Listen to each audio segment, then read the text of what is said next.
A family reunion 70 years overdue. We now look back to the summer of 2020 to a Henrico man living thousands of miles away from where his father and uncle were both laid to rest. Both were killed during World War II. Hear how he remembers them and how their stories will always be remembered, etched into the pages of history.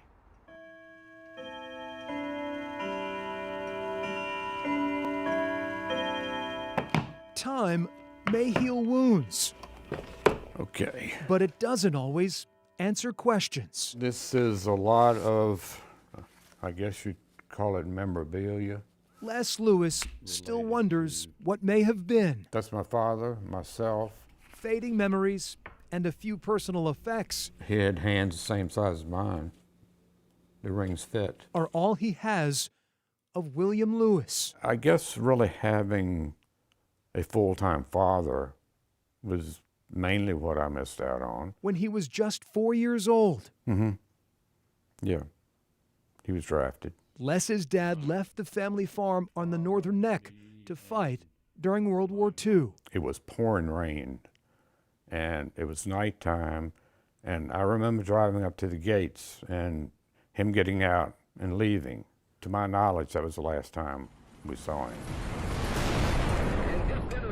William never returned. Private Lewis died of wounds on March 18, 1945. He was killed in France. Friendly fire.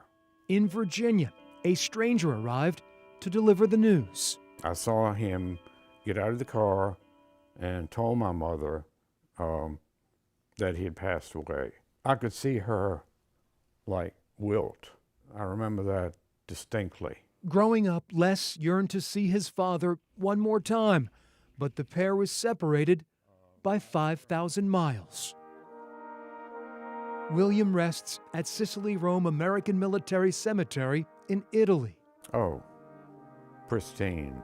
Everything spotless. He is joined by 7,859 other American soldiers killed in action. The fountains, flowers, everything was impeccable. A few years ago, the 80-year-old would finally get the chance to visit his father. When you actually get there and put your hand on that cross, it kind of comes together. A moment nearly 7 decades in the making. I told my mother I was going. She said, well, please tell him that I still love him.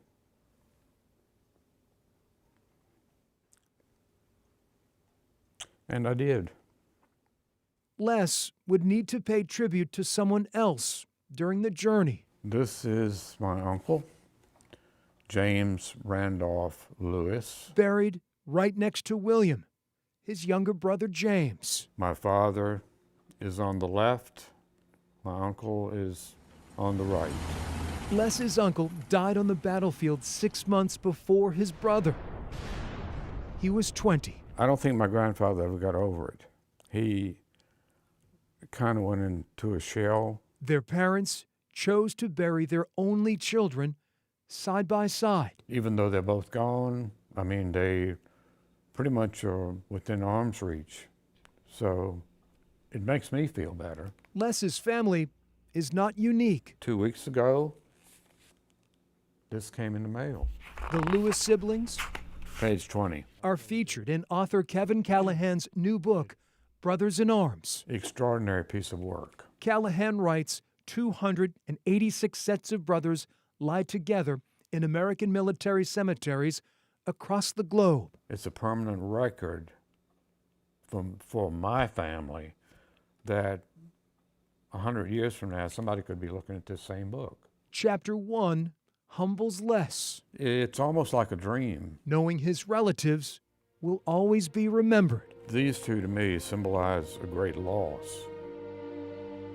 75 years later, It was a relief. the little boy in the grainy photos can finally turn a page. It really helped. It really did.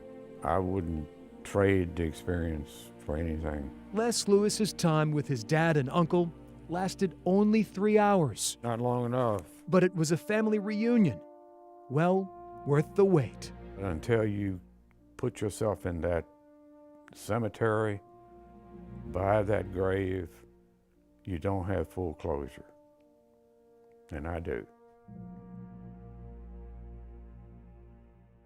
Survival against all odds. A Virginia veteran recalls his escape from the sinking of the USS Hull during World War II.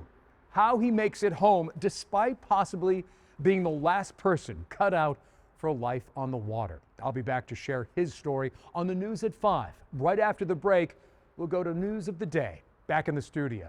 For now, at the Virginia War Memorial, I'm Greg McQuaid, CBS 6 News.